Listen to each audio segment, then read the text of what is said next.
السلام علیکم ورحمۃ اللہ وبرکاتہ۔ اعوذ باللہ من الشیطان الرجیم، بسم اللہ الرحمن الرحیم۔ آج سورہ البقرہ کی آیت نمبر 375 تا 398 تک بات ہوگی۔ ترجمہ تفسیر مختصر بیان کیا جائے گا اور آج کا وظیفہ بھی آپ کے سامنے ہے۔ آپ اس کو جس طرح لکھا ہوا ہے اسی طرح کیجئے، انشاءاللہ فائدہ ہوگا۔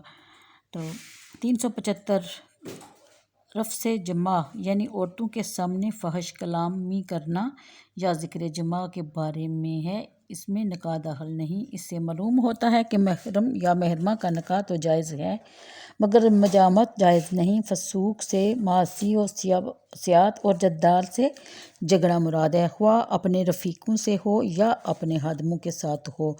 بدیوں کی ممانعت کے بعد پھر نیکیوں کی ترغیب دی گئی ہے۔ بجائے فسق کے تقویٰ اور بجائے جدال کے اخلاق حمیدہ کا اختیار کرنے کا حکم دیا گیا ہے، اور فرمایا گیا ہے کہ اللہ کی مرضی چاہنے میں ہی ہماری بھلائی ہے۔ اللہ اپنے بندوں پر بہت مہربان ہے۔ اے ایمان والو، پورے اسلام میں داخل ہو جاؤ، شیطان کے کہنے پر نہ چلو، بے شک وہ تمہارا کھلا دشمن ہے۔ ہر طرح کا حکم تمہارے پاس آ چکا ہے، یعنی تمہیں پتہ ہے کہ اچھے کام کیا ہیں اور برے کام کیا ہیں۔ تمہارے پاس روشن حکم آ چکے ہیں قرآن و سنت کی روشنی میں، تو جان لو کہ اللہ بہت حکمت والا ہے اور بہت مہربان ہے۔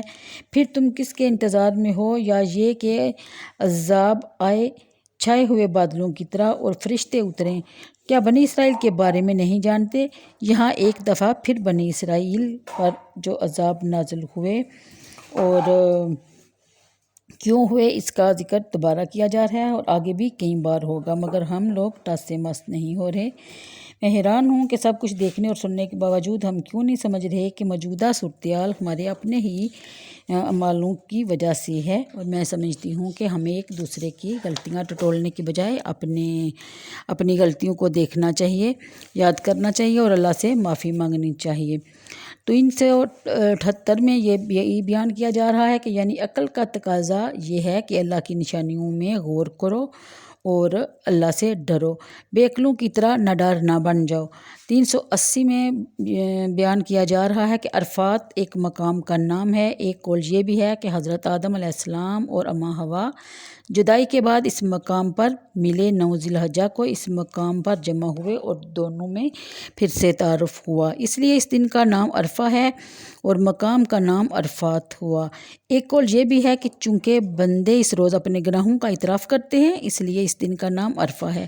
394 شان نزول، حضرت صہیب بن سنان رومی مکہ معظمہ سے ہجرت کر کے حضور صلی اللہ علیہ وسلم کی خدمت میں مدینہ طیبہ جا رہے تھے۔ راستے میں مشرکین قریش کی ایک جماعت نے آپ کا تعاقب کیا اور آپ سواری سے اترے اور بآواز بلند فرمایا اور ترکش سے تیر بھی نکال لیے اور فرمانے لگے کہ جب تک میرے ترکش سے تیر ختم نہ ہو جائیں اور پھر میرے ہاتھ سے تلوار نہ گر جائے تم میرے پاس نہیں آ سکتے۔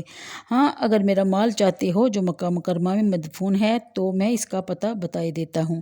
اس پر وہ راضی ہو گئے تو آپ نے اپنے تمام مال کا پتہ بتا دیا۔ جب حضور صلی اللہ علیہ وآلہ وسلم کی خدمت میں حاضر ہوئے اور ان کو تمام واقعہ سنایا تو یہ آیت نازل ہوئی اور نبی کریم صلی اللہ علیہ وسلم نے تلاوت کی اور فرمایا کہ تمہاری یہ جان فروشی بڑی نفع بخش تجارت ہے، یعنی کہ مال کے بدلے جان بچانے والی۔ 395 شان نزول، یہ آیت نازل ہوئی اور ارشاد فرمایا گیا کہ اسلام کے احکام کا پورا اتباع کرو، یعنی توریت کے احکام اب منسوخ ہو چکے ہیں، اب ان سے تمسک نہ کرو۔ اہل کتاب میں سے عبداللہ بن سلام اور ان کے اصحاب حضور سید عالم صلی اللہ علیہ وآلہ وسلم پر ایمان لے آئے، لیکن شریعت موسوی کے بعض احکام پر قائم رہے، یعنی شنبہ کی تعظیم کرتے، اس روز شکار نہ کرتے، اونٹ کے دودھ اور گوشت سے پرہیز کرتے اور یہ خیال کرتے کہ یہ چیزیں تو اسلام میں مباح ہیں، ان کا کرنا ضروری نہیں، اور توریت میں ان سے اجتناب لازم کیا گیا ہے، تو ان کو ترک کرنے میں اسلام کی مخالفت بھی نہیں ہوگی اور شریعت موسوی پر عمل بھی ہوتا رہے گا، یعنی وہ کشمکش میں تھے۔ اس پر اوپر والی آیت نازل ہوئی اور فرما دیا گیا کہ اسلام کے احکام کا پورا اتباع کرو، تو آج کے لیے اتنا ہی، مجھے دیجیے اجازت، اپنا رکھیے بہت سا خیال اور مجھے بھی اپنی دعاؤں میں یاد رکھیں۔ اللہ حافظ۔ اگر ویڈیو پسند آئے تو لائک اور شیئر کر دیا کیجیے۔ اوکے جی، اللہ حافظ۔